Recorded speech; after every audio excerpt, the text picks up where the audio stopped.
આવો રૂડો સુંદર પ્રસંગ સંતાબાના, કેમ કે આજે આપણે બધા બેઠા છીએ પણ જેમનો દેહ નથી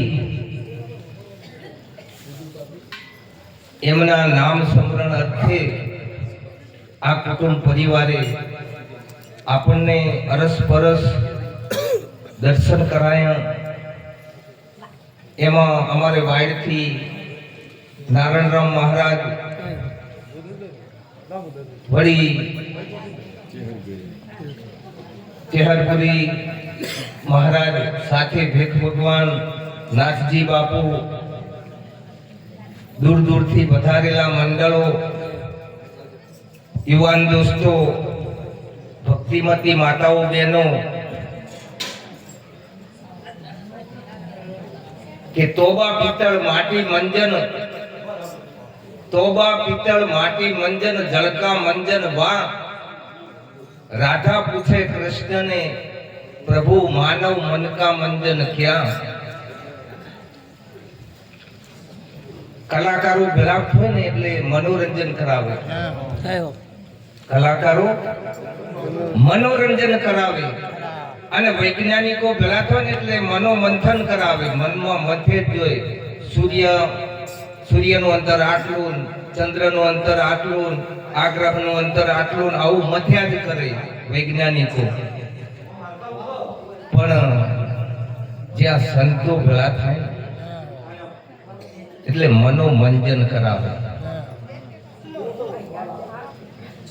એટલે કે તોબા પિત્તળ માટી મંજન, જળકા મંજન વા. થોડું અમે મોસું કરો, ઇકો 0 તરફ લે. તોબા પિત્તળ માટી મંજન, જળકા મંજન વા. રાધા પૂછે કૃષ્ણને, પ્રભુ માનવ મન કા મંજન ક્યાં.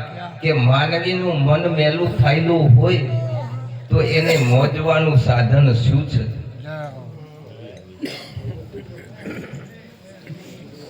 સત્સંગ. સંતોના સત્સંગ વિના આ મન મંજાય એવું નથી.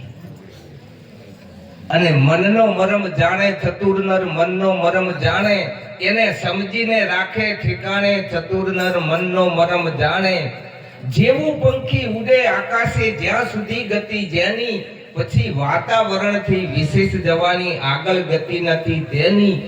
મનના રચેલા જે પદાર્થ ત્યાં સુધી જ મન જાશે, પછી મનની પારે ભગવાન બિરાજે ત્યાં જાતર લઈ થાશે. ચતુર્નર જો મનનો મરમ જાણે. મન એટલું અટપટું ચંચળ એ ભજનમાં સ્થિર થવા દેતું નથી.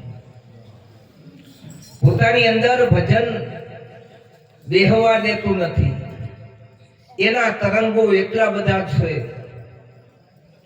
11મા ધોરણનું મનોવિજ્ઞાન વાંચજો, આ ચાલુ મનોવિજ્ઞાન. એમાં મનોવૈજ્ઞાનિકો લખે છે કે માનવીનું મન દર મિનિટે 48 થી 54 જેટલા વિચારો કરે છે. કલાકના વિચારો કેટલા થયા? અને આખા દિવસના વિચારોનો કોઈ પાર આવતો નથી. અને હોજે પાછું એ વિચારોનું કોઈ પરિણામ ના હોય, મિથ્યા વિચારો. તો પ્રભુ ભજનમાં ક્યારે લાગે? એટલે મૂળદાસ મહારાજ કહે છે, એ તું તો જપી લેજે એ જગદીશ, તારું ધન ને જો બન જાય છે. તું ઓળખ આત્મ રામ, એવું વારે વારે કહેવાય છે. તમારે થઈ છે મોટી એ હાણે, પ્રભુ ભજ્યા વિના પોગળા. તારા કુટુંબ ને પરિવાર તમને વળગ્યા પૂરા જોખણા. તમારે મોહ રૂપી મંદિર માળિયા, પખંડ રૂપી પલંગ પોઢવા. અજ્ઞાન સ્ત્રીનો સંગ માથે લોભ પછેડો ઓઢવા. જ્યારે વીત્યા વર્ષ 50 પછી નિમિત્ત ગયું નિસરી, પછી ઘડપણ કરશે જોર તમે કેમ ગયા છો વિસરી. માથે કાળા મટીને કેશ ઉપર ધોળા બીજા આવશે, પછી રોગો કરશે જોર પછી ભોજન નહીં ભાવશે. સંતો સંદેશો આપી રહ્યા છે આ જીવાત્મા માટે કે હે માનવ,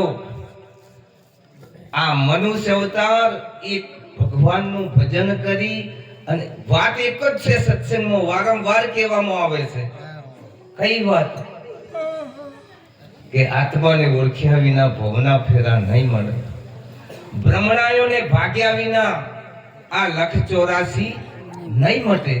વાત એક જ છે, એક જ વાત છે કે પોતાના આત્માની ઓળખાણ કરી લે. કોઈ સાજુ નથી. પણ આ તો શું થાય છે, એક ભાઈ દુકાને જઈને પૂછ્યું, ભાઈ ગોળનું શું લે છે? એટલે એને જે લેતો તે ભાવ કીધો, એટલે કે બતાવજે. કોને હાથમાં લઈને મોહલ કરીને પછી કે આ તો ચીકણો છે. પેલો કે ચીકણો નથી, તે સોળીને ચીકણો કર્યો છે.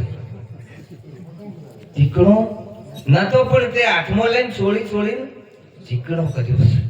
એમ હરિને પામવાનો, આત્માને ઓળખવાનો માર્ગ એ કળિયુગની અંદર, કે કળી કાળમાં સમય અલ્પ છે, વહેલી કરી લ્યો સંભાર. જપ તપ કે સાધનાયો ના હો શકે, કેવલ નામ આધાર. કેમ કે પેલા તો 5,000 ને 60,000 વર્ષ જીવતા, એટલા લોકો આયુષ હતા. એવડા આયુષ તો આપણી પાસે હવે છે નહીં. તો આવા ટૂંકા 60-70 વર્ષના આયુષની અંદર પરમાત્માની ઓળખાણ, ભક્તિ, ભજન કરવું છે, તો આ ટૂંકા સમયનો માર્ગ, ટૂંકો માર્ગ જોવે કળિયુગમાં. કળિયુગનો માર્ગ, ભગવાન સુધી પહોંચવાનો માર્ગ કયો છે કળિયુગમાં, એ જાણી લેવાની જરૂર છે. એ માર્ગ રામાયણ બતાવે છે. કલિયુગ કેવલ નામ આધાર, સુમરી નર ઉતરે પારા. જાસુ નામ સુમરે એક બારા, ઉતરશે નર ભવ સિંધુ અપાર. કળિયુગની અંદર બસ એક પરમાત્માનું નામ લેવાનું છે. શું કરવાનું છે? લેવાનું છે. કહેવાથી મેળ આવે એવો નથી. કાયદોની દુકાન આગળ જઈને માળા લઈને બેસી જાવ, પેડા આખો દિવસ કરો તો કે પેડો હાલે? હે? પણ કદાચ જઈને ભાવ પૂછો, ખાલી ભલે લેવા નથી પણ ભાવ પૂછો તો ચાખવાય મળશે કે શું ભાવે મળે છે. એમ રામ નામ આ સંતો પાસેથી ખરીદવું પડશે, લેવું પડશે. અને એ શું ભાવે મળે છે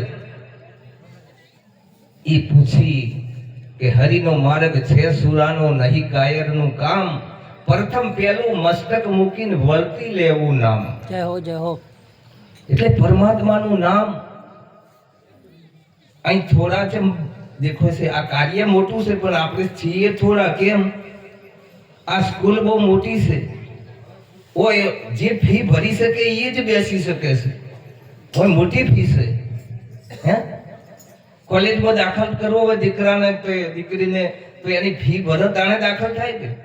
એટલે આ મોટામાં મોટી સ્કૂલ છે. ઓયથી જ બધા સાહિત્યકારો શીખીને ગયા છે. ઓયથી જ બધા તબલાવાળા શીખીને ગયા છે. ઓયથી જ બધા બેંજાવાળા, ઓયથી મોટા કલાકારો ઓયથી જ શીખીને ગયેલા છે. આ મોટામાં મોટી આ સ્કૂલ છે. એટલે આ એક મોટું કાર્ય છે. આપણે આ કાર્ય કોઈ ભાગ્યશાળીના ત્યાં થતું હોય છે. માટે પેડા કરવાથી પેડો હાલતો નથી, પણ ભાવ પૂછવાથી ચાખવા મળે છે. એમ કે આ રામનું નામ શું ભાવે મળે છે એ સંતો પાસેથી લઈ લેવાની જરૂર છે. લેવું અને કહેવું એમાં જમીન આસમાનનો ફરક છે. રામ રામ રામ રામ કહેવું ને રામ નામ લેવું એમાં જમીન આસમાનનો ફરક છે.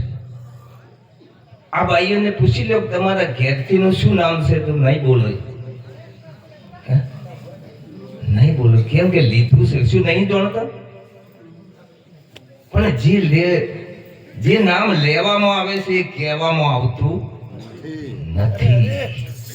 માટે આગળ પેલા ઘરમાં મચ્છર પડતા ને એટલે લેબડાનો ધુવાડો કરીને મચ્છર બહાર કાઢતા, અને હવે આ કળિયુગમાં કછવા જલાવો મચ્છર ભગાવો. કળિયુગમાં શોર્ટકટ ઉપાય નહીં. એમ બસ એક નામ જગાડો, પોતાના ભીતરની અંદર એવું નામ પડ્યું છે એને જગાડો અને બધી ભ્રમણાઓ ભગાડો. આ એક ભક્તિનો સંદેશો છે. કોઈ લોબુ નથી, ટૂંકું ને તત્ છે. જ્ઞાન કે સત્સંગ કોઈ લોબો નથી હોતો, ટૂંકામાં ટૂંકું સહેલામાં સહેલું. એ જેમ કે આવડી મોટી વસ્તુ આ માયક બનાવે 2-3 વર્ષ થયા છે તો પકડી શકાય છે, જાણી શકાય છે, જોઈ શકાય છે.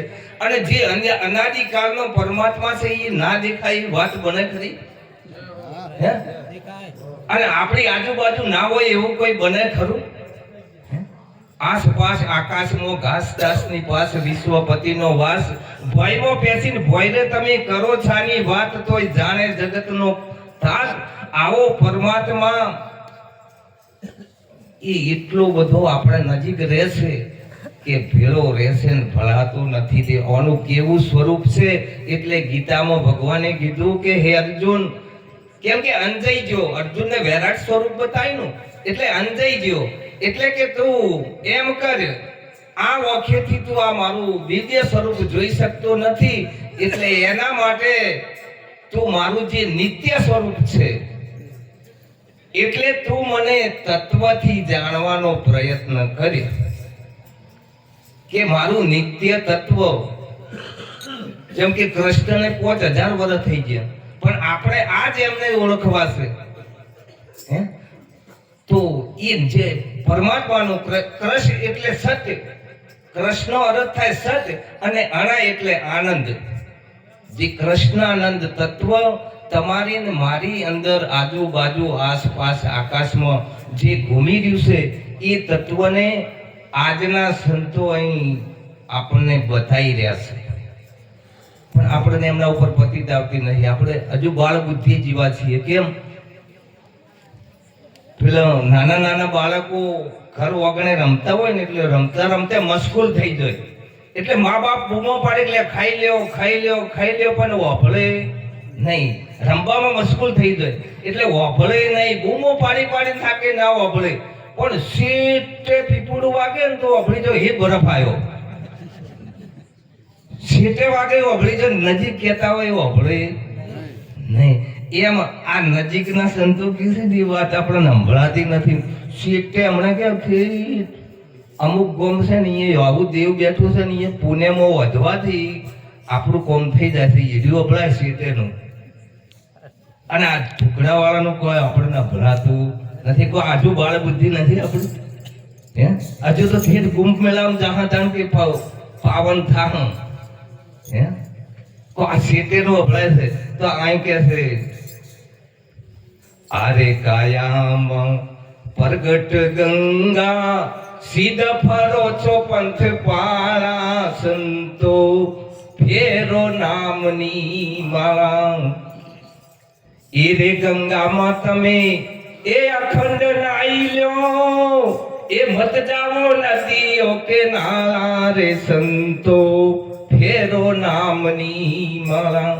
આ સંતો આ ઘટ ભીતરની અંદર ગંગા જમના સરસ્વતી બધી નદીઓ બતાવી રહ્યા છે અને આપણને હજુ તો શેતે પડી છે ને એ સંભળાય છે.